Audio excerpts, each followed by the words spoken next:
Bonsoir chers auditeurs et chères auditrices, de notre web radio R212, notre auteur Mohamed Yassir Mouline en sa qualité de chroniqueur de l'ODJ partage son avis et sa réflexion avec vous dans cet article intitulé Le refus des tests ADN entre le dogme et le progrès de l'humanité, le voici en podcast pour vous. Mohamed Yassir Mouline entame sa présentation du sujet en disant: Ceux qui ont examiné le code de la famille n'ont pas encore justifié leur refus du test ADN pour prouver la paternité et la filiation.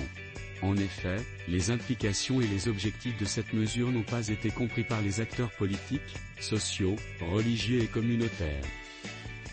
Il met l'accent sur l'importance de ce point en affirmant que, selon ma compréhension, l'objectif principal est de prévenir les relations sexuelles hors mariage, qui contribuent à l'augmentation des mères célibataires, des enfants des rues, des sans-abri et des personnes handicapées mentales.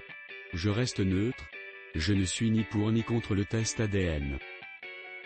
L'auteur approfondit sa réflexion en soulignant que combien de femmes célibataires cherchent leur âme sœur, établissent des relations innocentes avec l'intention de se marier, puis sont confrontées à des pratiques sexuelles hors mariage, entraînant des grossesses non reconnues par les pères. Par conséquence, des femmes enceintes fuient souvent vers des destinations inconnues, craignant les reproches, l'exclusion et les jugements de leurs parents, de la famille, de la société et des médias. Et les enfants sont les principales victimes. Mohamed Yassir Mouline poursuit en présentant le débat autour de la protection des droits des enfants nés hors mariage. Protéger les droits des enfants nés hors mariage, le refus de reconnaître le test ADN a suscité des débats, des discussions et des dialogues parmi les formations politiques, théologiques, religieuses, les organisations des droits de l'homme et sociales. Le Conseil économique, social et environnemental, s'associe à la société civile et exhorte à reconnaître les tests ADN comme une preuve légitime de paternité, et non uniquement de parentalité, afin de protéger les droits des enfants nés hors mariage. Le refus des tests ADN et ses justifications. Dans le processus de révision du Code de la famille, diverses questions délicates ont été présentées à l'analyse du Conseil supérieur des oulémas. L'une des préoccupations majeures concerne l'utilisation des tests ADN pour déterminer la filiation des enfants nés hors mariage. En présentant les résultats de la commission de la fatwa, le ministre des Abous et des Affaires islamiques, Ahmed Toufik a soutenu une démarche visant à harmoniser les principes religieux, les normes juridiques et les réalités sociales, tout en préservant l'institution familiale au Maroc.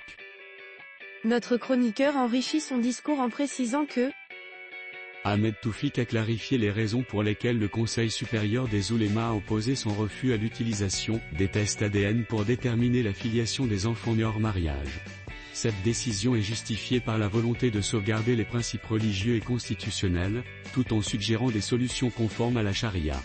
La commission de la fatwa a rejeté l'utilisation des tests ADN pour établir la filiation d'un enfant né hors mariage, invoquant des raisons liées à la protection de la structure familiale, aux principes de la charia et à la Constitution.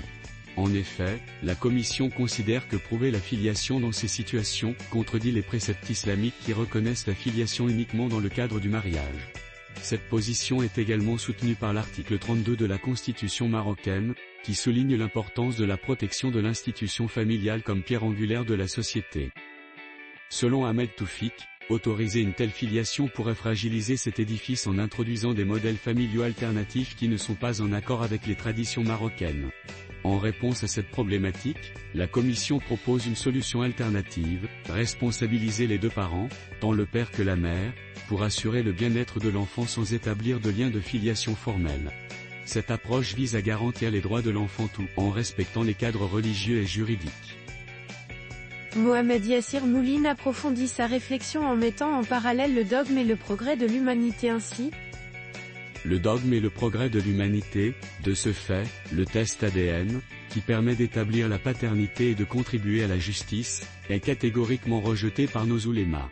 Ils écartent d'un geste désinvolte cette preuve scientifique, à la fois concrète et indiscutable, qui est par ailleurs bénéfique et qui, il convient de le souligner, n'était pas accessible à l'homme il y a 14 siècles.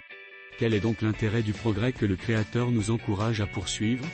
Pour qu'une civilisation se forme, il faut l'action d'un certain nombre d'éléments tels que la science, l'ordre, la sécurité, la coopération, le collectivisme, des éléments sur lesquels l'islam, le Coran, les hadiths et le système de vie des imams insistent dessus. En fait, on peut dire que la religion islamique est une religion fondatrice de la civilisation.